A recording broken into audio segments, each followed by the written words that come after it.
আজকে 4 তারিখ, রাত্রে বাজছে এখন 9:30। প্রচুর মুষলধারে বৃষ্টি শুরু হয়ে গেছে বন্ধুরা। দেখো প্রচুর বৃষ্টি পড়ছে, আমার বৃষ্টির ঝিটা এদিকে গায়ে আসছে জানলা দিয়ে। তবু ভাবলাম বন্ধুদের সঙ্গে একটা ছোট্ট ভিডিও করিনি, যদিও ভাবতে হয়তো কালকে ভিডিওটা আমি পোস্ট করব, তাই 4 তারিখ মেনশন করে দিলাম। আমি 4 তারিখে রাত্রেবেলা আজকে ভিডিওটা করছি।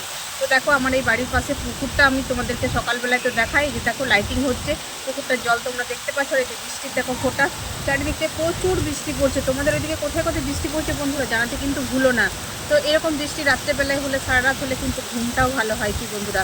আর বৃষ্টি শুধু কি বলবো, শুধু ওয়েদার ঠান্ডা নয়, গাছদেরও কিন্তু জীবন ফিরে পায়। এই যে বড় বড় গাছগুলো আছে রাস্তার ধারে ধারে, তাদেরও কিন্তু জীবনটা ফিরে পায় এই বৃষ্টির জলের মধ্যে, কি বন্ধুরা ঠিক না? আর এই যে দেখো প্রকৃতির এই মনোরম দৃশ্য, কখনো বৃষ্টি, কখনো রোদ, কখনো গরম, এই সব মিলিয়েই তো প্রকৃতি, তাই না? তাই প্রকৃতিকে ভালোবাসুন সবাই মিলে, প্রকৃতির এই সৌন্দর্যটাকে উপভোগ করুন। দেখবেন আপনার মনটাও ভালো থাকবে, সুস্থ থাকবে, চারিদিকটা একদম ধুয়ে পরিষ্কার হয়ে যাবে। ভালো থাকবেন, সুস্থ থাকবেন। ভিডিওটা যদি ভালো লেগে থাকে লাইক কমেন্ট শেয়ার করে পাশে থাকবেন।